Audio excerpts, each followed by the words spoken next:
That engine probably put around out about 2,000 horsepower. Racing those cars at night, the front engine, what they call dinosaur slingshot dragsters, where the driver sat behind the engine. You could see, hear, and smell everything that was going on. You could see what was going on with the engine, but not necessarily where you were going, because the engine was huge and there was no way that you could actually see in front of you where you were going, so you had to gauge off of the center line of the drag strip on one side and maybe the guardrail on the other in order to determine where you were actually positioned within the lane of the racetrack. And as you leave the starting line and you're set back in the cockpit with acceleration, with 6-foot flames emitting from the exhaust headers, a slight haze coming off of the rear tires, and then as you roar down the track, the haze starts to dissipate and the flames start to lay back as you accelerate further through the mid-range of the track towards the finish line, and then you reach for the parachute, and when it deploys, you're thrown forward. You've probably by now got oil, fuel, and water on the goggles of your helmet because the engine is trying desperately to blow up and throw things at you. And then you search for the return road to turn off of the track and wait for your partner to come down and pick you up. I mean, that experience was just absolutely magical. My name is Carl Olson.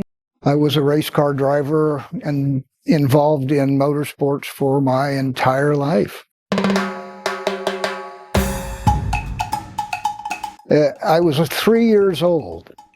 My parents farmed my brother and I off for a couple of weeks every summer so they could have a little peace and quiet. My aunt and uncle, who ran a citrus ranch in Santa Paula, looked after us, and they took my brother and I to a midget car race at a place called the Carpinteria Thunder Bowl in Carpinteria, California. A little quarter-mile dirt track right on the ocean off of what now is Highway 101. I was mesmerized by what happened there that night, watching these little midget race cars going around the track, chrome flashing in the lights, flames emitted from the exhaust pipes, and the drivers battling wheel to wheel in the corners and dirt flying everywhere. And I just thought that was about the neatest thing that I've ever experienced in my entire life. And my passion for motorsport was born that night. I started talking my dad into taking me out to Lions drag strip whenever he was able to do so. And he, again, was very good about that.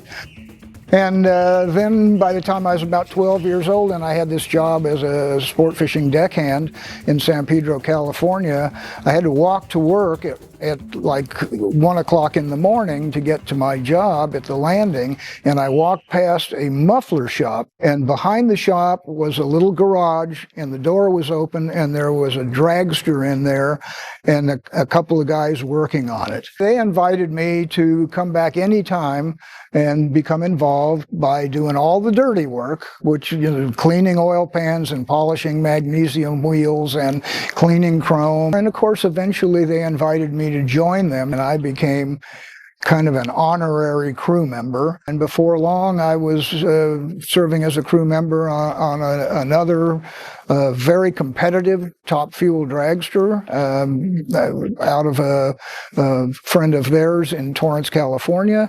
And again, going to the races with them, getting to know everybody, just became totally immersed in my spare time with drag racing. And when I graduated from high school in 1961, I enlisted in the Coast Guard. I spent 5 years on active duty. During that time, I was stationed in Northern California, and I became familiar with a racer there at one of the local drag strips. And he kind of enlisted me to work on his crew. Eventually ended up being the crew chief on his little fuel dragster, and he opted to make me an offer I couldn't refuse. He sold me the race car, the trailer, and all the spare parts for $3,000. And so I acquired the car and jumped in and became an active drag racing participant as an owner and driver. When I was discharged honorably from the Coast Guard, my wife and I relocated back to Southern California. I became more involved with the teams that I had been involved with before, with their very competitive top fuel dragsters. When the driver of one of them sustained an injury and was unable to keep driving, the owners decided to give me a chance and put me in the seat, and I became a top fuel dragster driver and eventually partner as well. And it just went from there. Eventually acquired my own car so that I could determine for myself where and when I wanted to race and how I wanted to do it. I unfortunately crashed that car. I was approached by a gentleman named Mike Cool, who had his own car and had hired a series of drivers who he was famous for firing on a pretty regular basis. And he called me and offered me the opportunity to drive his car until I could get mine back together. That car of his was built in 1969. It was a front engine, or what they called a slingshot dragster, which was the technology of that era for sure. The engine was just ahead of the rear wheels, and the driver actually sits behind the rear wheels with his legs draped over the rear end housing. Pretty uncomfortable, especially because you couldn't really see where you were going because the engine and the supercharger were right in front of you. But that's the way it was then, and you just kind of felt your way down the drag strip at 200 miles an hour. The car had a 1954 Chrysler 392 cubic inch cast iron hemispherical combustion chamber heads engine, which was lovingly referred to in the drag racing fraternity at that time as a blown fuel 392 Chrysler Hemi. It was pretty much what all the real serious competitors ran and were successful with. How much horsepower was that?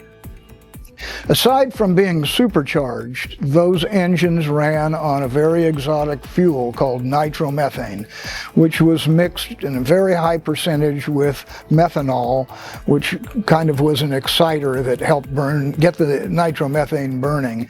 And on a load of about 86% nitromethane in methanol, that engine probably put out about 2,000 horsepower, which today is laughingly inadequate for a top fuel dragster, which routinely makes about 12,000 horsepower. But at that time, given the technology that existed, a 392 Chrysler Hemi supercharged on 86% nitromethane with about 2,000 horsepower would easily drive a slingshot dragster to consistent speeds well over 200 miles an hour. One of the unique features of those cars of that era were that, unlike the contemporary cars that have vinyl wraps mostly displaying the names of their high-dollar sponsors, each one of those cars was individually hand-painted, and all of the graphics were done by hand. There was a lot of psychedelic going on at that time, early 1970s. It was just the Cool and Olson top fuel dragster that I climbed into and tried to win a race in. We were very successful here in Southern California. We also ran quite a few of the major events around the country, the National Hot Rod Association National Championship events. We were successful in winning the NHRA Winternationals here in Pomona, California in 1972. That set us on the course of going on tour and becoming professional drag racers for a couple of years, and got to tour the country and participate in all the big races and race against the very best that the sport had at that time. And we won a championship. And in 1974, at the end of the season, I retired from driving race cars, and then spent the next quarter century, 25 years, as a vice president of the National Hot Rod Association. and helped supercharge the evolution of drag racing worldwide. In the late 1940s and early 50s, hot rodding in Southern California had become a pandemic. Along with the hot rodding, of course, came street racing. And unfortunately, street racing not only was frowned upon by law enforcement, but for good reason, because it involved accidents, injuries, and even fatalities, and sometimes innocent bystanders were involved. And so people involved in the hot rodding movement determined that the best way to control street racing was to move it into a much safer environment. At that time, there was only one commercial drag strip operating in Southern California. It was in Santa Ana at what is today the John Wayne International Airport. In 1954, a group of law enforcement officers and politicians in the Southern California area got together and approached a gentleman named Mickey Thompson, who ultimately became very famous for a lot of things, including land speed records, boat racing records, drag racing championships, off-road racing. And Mickey Thompson looked around and found a piece of property that was owned by the Los Angeles Harbor District. It looked like there was an opportunity to lease that property and create a drag strip there. And so Mickey Thompson came up with the bright idea to finance the construction of this track by approaching the Associated Lions clubs of the harbor area. The proposal he gave them was if they could collectively come up with the $45,000 that would be required to lay down the asphalt track, the track would operate in the interest of Lions Club charities, plowing all of the profits from the drag strip back into the clubs for their charitable efforts. So the Associated Lions Clubs came up with the $45,000. The track was constructed in 1955. At the very first event, the vast majority of the hot rodders in Southern California jammed the staging lanes to make a run down this new track, and Lions Drag Strip was born. It was a very unique place. Being the first and being the most popular, it was the place everybody wanted to race. In fact, racers from all over the country would flock there on a regular basis. It operated very successfully from 1955 through 1972, when a lot of complaints started cropping up about noise and traffic. It had become so popular, it was almost a victim of its own success, you might say.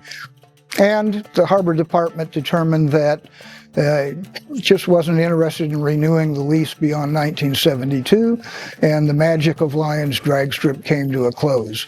That said, it set an indelible mark on the sport of drag racing that is recognized universally as pretty much the birthplace of professional drag racing.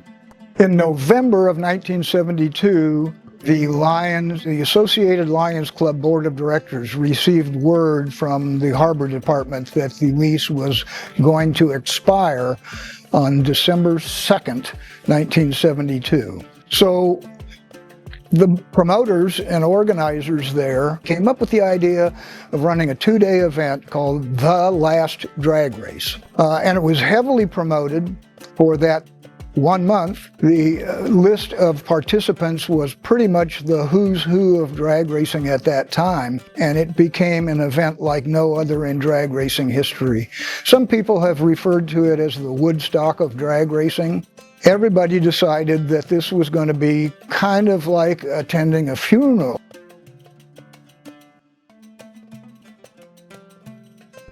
My partner Mike Cool and I, we won the last drag race.